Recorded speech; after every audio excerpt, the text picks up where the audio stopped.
Well, it's Easter. We take advantage of Anzac Day the following week and have an extended long weekend. The plan. First stop is to visit St. George and attend the Easter on the Vines. Then it's on to Mitchell and the Artesian Spa, and our final destination will be Charleville to check out some stars and bilbies. Then back to Roma for a night and then home. To a place where we don't know,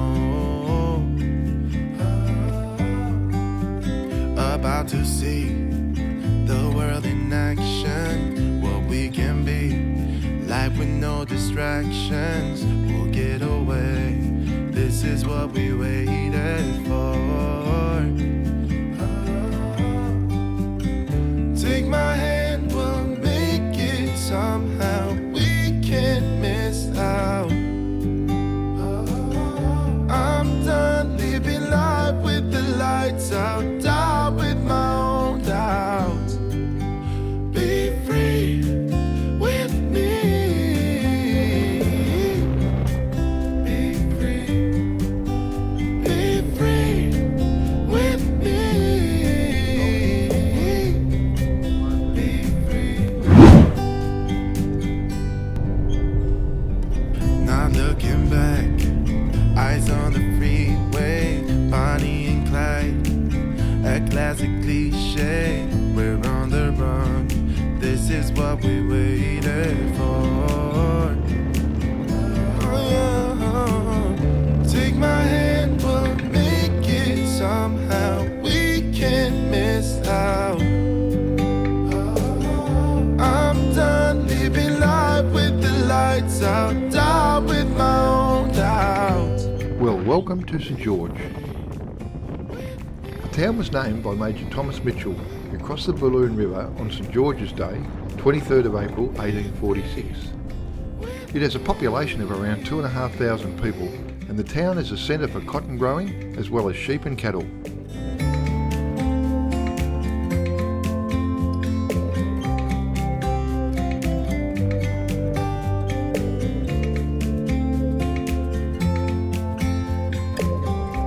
Why are we here? We've been making this pilgrimage for the past 3 years.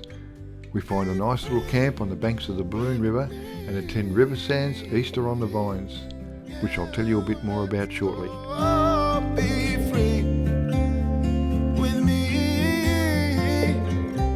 Oh, come on and let's go. Let's be free with me. Yeah, be free, be free, be free with me.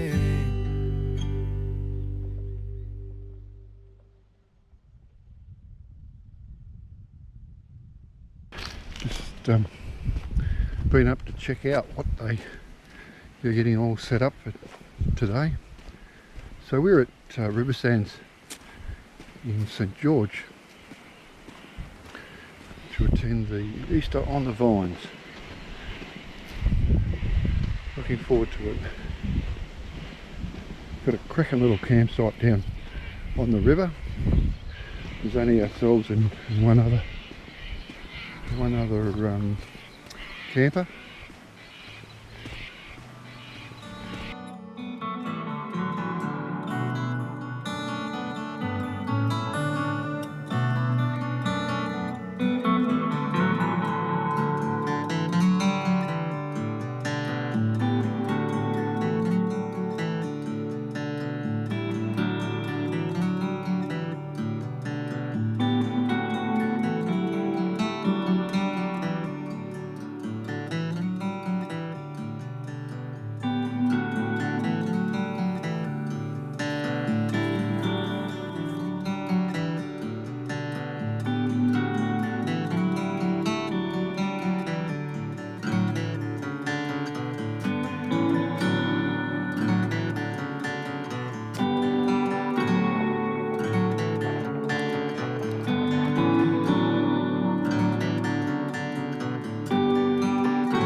Mel and I work out a strategy for tomorrow while Liz cooks tea.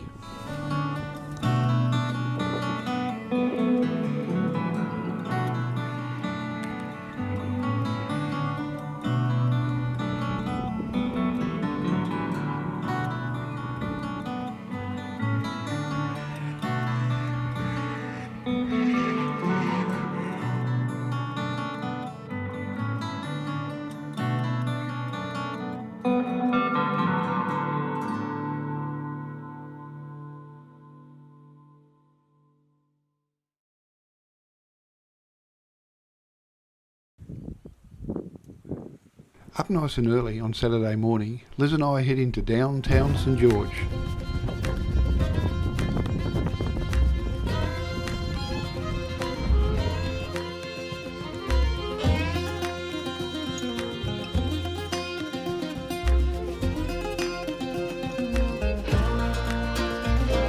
We take a romantic stroll beside the majestic and subdued Balloon River, while across the road an iconically named pub waits for opening time to refresh the weary travellers and local stockmen alike.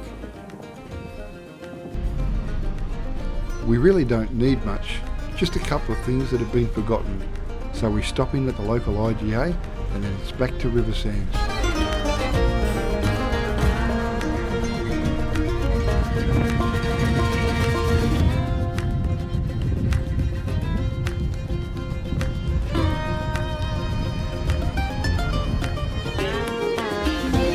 Markies are up, barbecues are prepped, beers in the esky and we're all set. Wine's in the cooler, salad's all chopped up, meat packs are ready, we'll feed the lot.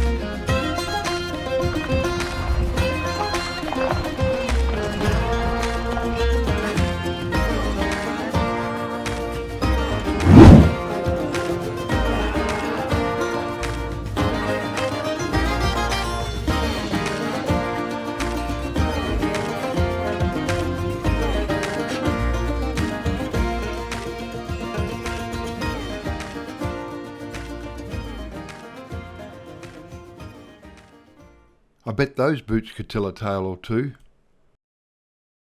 The sign on the door says a bush story in every glass. I think I want to write a novel. Riversands Vineyard has been a Blackett family venture since 1996. In that time, David and Alison with their family have developed the vineyard. David had worked in the Queensland Department of Primary Industries in the dryland cropping and pasture area. After 15 eventful years, it was time to venture into his own business. Alison worked as a registered nurse and was keen to stay in the West and give her children a country upbringing. She says, "We always had a passion for the land, with both of us being raised on rural properties."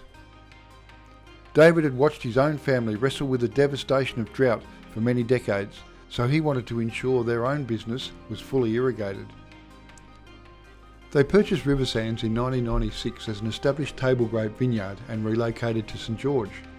A key attraction was a good water licence, supplemented with the water security offered by the Beardmore Dam. While they initially purchased Riversands to grow table grapes, the original wine grapes had been planted in 1992. They decided to keep the wine venture going alongside the table grapes. So they not only had to learn about table grape production quickly, but also the wine industry. 2 decades on, and in 2018, the vineyard has been largely redeveloped and expanded to its current size of 20 hectares. In that time, they've encountered poor table grape prices, the record local floods of 2010, 11, and then 12, and a devastating fire at Ballindine in which the majority of their wine stocks were lost. Through these tougher times, they had to find survival skills. In 2016, they enjoyed a record table grape harvest, which put them back on the front foot, consolidating the business with a good harvest in 2017. Today, 3/4 of the vineyard still produces table grapes, with most of the premium fruit being sold to Woolworths and Coles. They produce 3,000 to 4,000 bottles of wine per annum, which are mostly sold on the Queensland domestic market via shows, retail outlets, web orders, and to grain nomads travelling the Great Inland Way via the cellar door.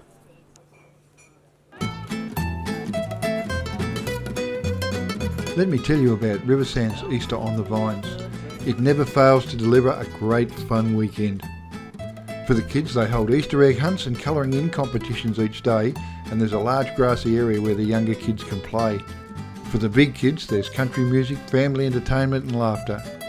While listening to country music, you can cook your own sizzling barbecue rib fillet with a glass of wine or beer in hand. 2020 will see music duo The Missing Link playing their songs and country ballads. The best thing, entry's free and bookings are open now. Yes, I know, this is a shameless plug, but isn't it about sharing these little nuggets that you find when you're travelling? So if you want something different this Easter, maybe check them out. I'll pop the details in the comments.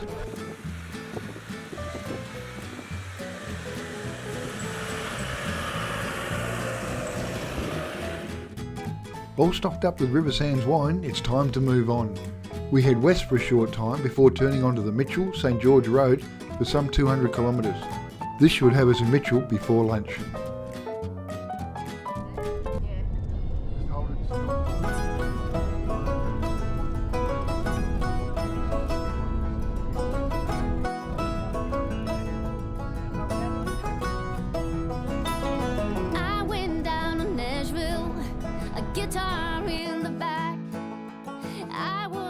Mitchell has a population of around 990 people and is situated on the banks of the Maranoa River. The economy relies heavily on agriculture, tourism, primary production such as cattle, sheep, cypress pine milling and a quarry. Mitchell was named after Sir Thomas Mitchell, who camped on and named the Maranoa River on June 3, 1846 during an expedition to find an overland route from Sydney to the Gulf of Carpentaria. We spent a couple of hours enjoying the relaxing atmosphere of the Great Artesian Spa. This is a natural hot spring from the Artesian Basin. It comprises of two large pools of artesian water. One of the pools is naturally heated water from the Great Artesian Basin, which is maintained at a comfortable temperature designed to relax tired muscles, ease tension and rejuvenate both body and mind. The other pool is designed for those who prefer a cooler experience. Then it was back to our camp at the Neil Turner Weir on the banks of that Maranoa River.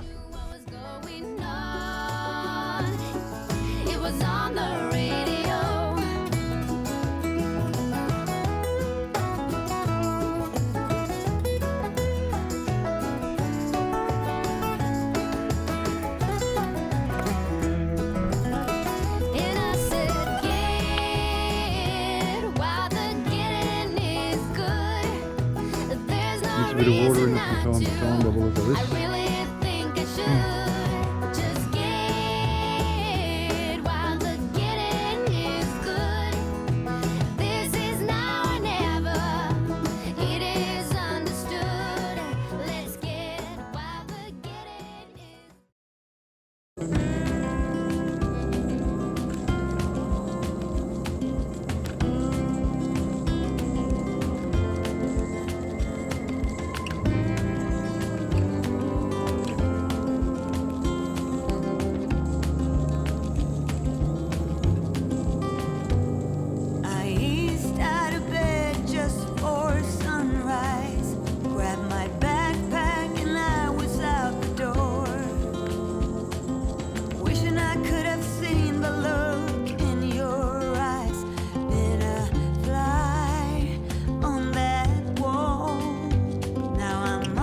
We found this little free camp about 11 kilometres out of Charleville.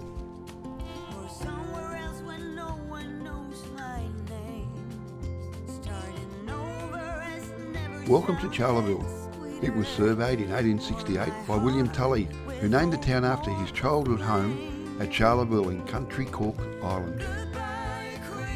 Charleville is a rural service centre on the Warrego River with a population of over 3,000. It's the largest town in southwest Queensland. Surrounded by rich pastoral land, it grew to prominence as an important transportation stopover between the vast properties of Western Queensland and the vital railhead at Roma. Today the town is an important centre with offices of both the School of Distance Education and the Royal Flying Doctor Service. It's also home of the Bilby Rehabilitation Centre where you can get up close and personal with a bilby, the famous Vortex rainmaking guns, and you can view the outback wonders of the night sky at the Cosmos Centre.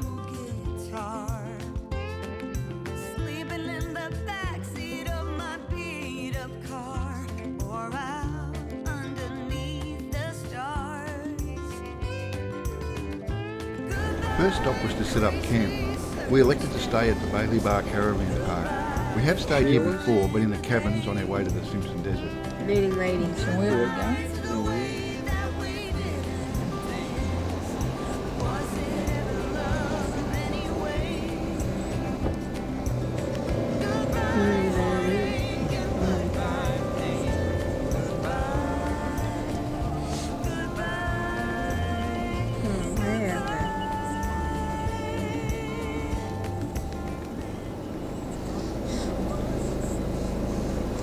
That's one of yours? Yeah, And the other one's just beside it. I'm assuming that's Camp Trail. No, we just got a tent. Yeah, so we had to get two so we could get the tent on it. So we'll put the van, we'll put the van there and the tent there, I reckon. Yeah, we can put the van there and the tent Tent there. there. All right. So that one and that one? That one and that one, yeah. Yeah, so in between the tent and that power box. This one. Yeah. And you got, That gum tree. and that, so you got all this bloody room here. Oh, okay. You got a paddock. You got an acre.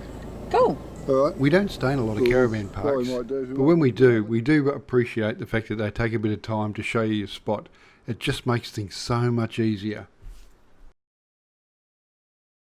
After setting up camp, we headed straight out to the Cosmos Centre to see if we could secure a night session over the 2 nights that we'd be in town.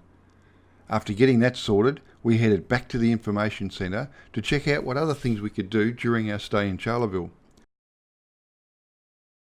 As it happens, they have a tour that includes the history of the secret American Air Force base that was stationed here during the Second World War. So we're all over that. But it started back at the Cosmos Centre, so we turned around and headed straight back.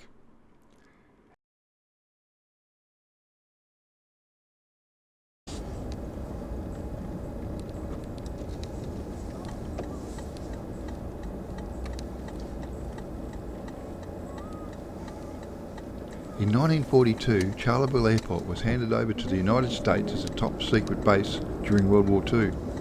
And today, you can take this hush-hush guided tour from the comfort of your own car. So first, it was over to the airport to get some history on the site.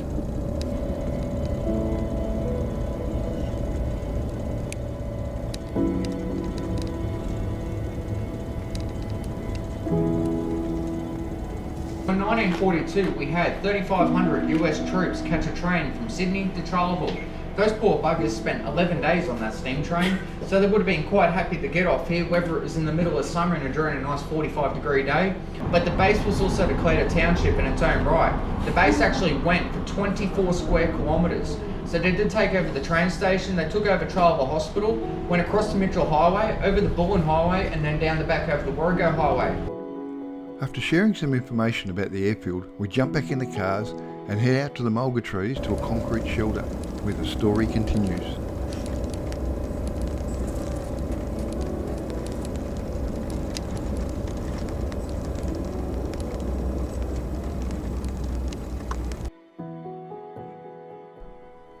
This is the bunker that housed the Norden bomb site. Locals were sworn to secrecy about the 3,500 American airmen and ground crews who took over the Western Queensland's airfield in 1942 through to 1946. How many fights were there? Here, a total of 5. By the end of World War II, 45,000 bombardiers got trained how to use it, so there would have been about 40 to 43,000 of them in production. Sergeant Lionel Otto was actually with the Royal Australian Air Force, and he was the only Australian that was allowed to be out here to work with the Norden bomb site. He was actually the Norden bomb site calibrator. So he come out here to calibrate the sites for the Americans. Putting a lot of pieces of the puzzle about here. Because as we're doing this tour, we're actually still discovering more and still learning more. Because it is a top secret base, so it was top secret stuff. American Top Secrecy Act goes for 100 years. Stuff's slowly starting to get leaked out now. But this bomb site wasn't just used in World War II, it was used in the Korean War as well as Vietnam and the Cold War. By Vietnam and Cold War, they started using it for reconnaissance instead of as a bomb site itself, because that's when they started going heat seekers, laser guided, all that sort of stuff. So they just used that. The top secret site was selected to test the Norden bomb site, a mechanical device that would attach to the American B-17 Flying Fortress to increase its bombing accuracy. Charleville was far enough away from the Japanese airfields that they couldn't bomb the town and return home on a fuel, and the dry climate made it easier to test mechanical devices. This was all going on whilst the Battle of the Coral Sea was being fought off Queensland shores. Tank tower just down through the tree line over there. That is an American water tank tower. It's tapped in the artesian bore. So they pump water out from the bore, then gravity feed it down to a tank here. The water tank that was here had a 60-40 mixture. 40% DDT solution, 60% water. Then it'd be gravity fed through bitumen slit trenches into these baths. Then enlisted personnel would have to have one of these baths once a week. Shoulders had to be underwater for a minimum period of 30 seconds. Heads then had to be underwater for a minimum period of 10 seconds. Mind you, these baths are roughly half a metre deep and they were supervised by the commanding officer. So if you refused to dunk your head, the CO would come up with the boot and hold you under for 20 seconds instead. Almost all the 101 buildings constructed at the airfield were dismantled when the Americans left, with concrete slabs and bitumen bars long since covered in red dirt and desert scrub. The last stop is the dance hall, where American officers tried to impress Charleville's young ladies, much to the disgust of the local men.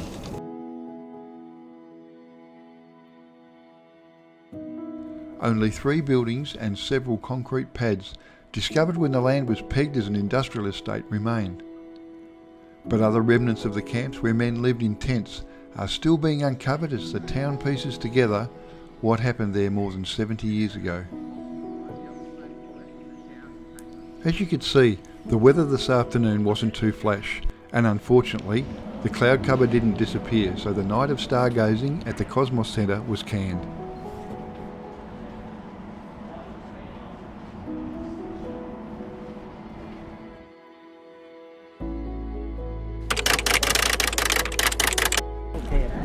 Next time, we do a tour of the town and meet some of the locals. Face road closures, potentially spending a night in a town with no pub, and a 600 kilometre detour.